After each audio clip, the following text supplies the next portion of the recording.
धीरे घुसे द।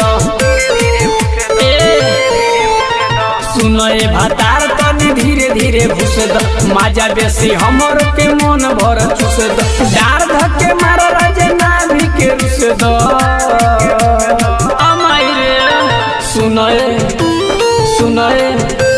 सुनो ए भातार तनी धीरे धीरे घुसे द।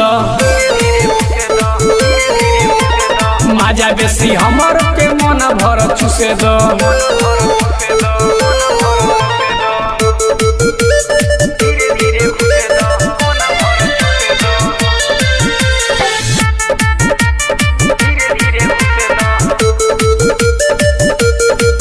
नाही दरद तनिको करी जुगाड़ मीठा मीठा बदनावा करत प्यार।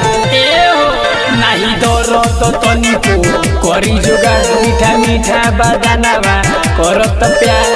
आगे वाला झील में मबाई अपन मुझे दो।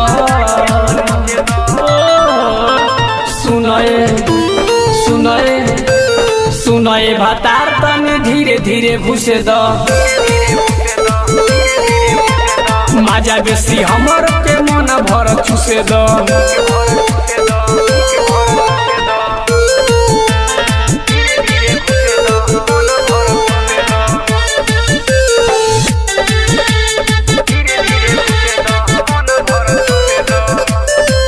राजा हरि हो नया जहू मचावे में हो। बानी राइटर सोनू छुपावे में हो।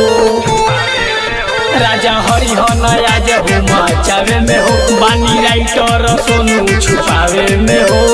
जोर जोर से मार के नीचा ही से घुसे द।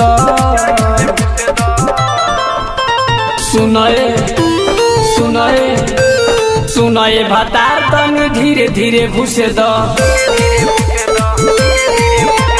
माजा बेसी हमर के मन भर चुसे द।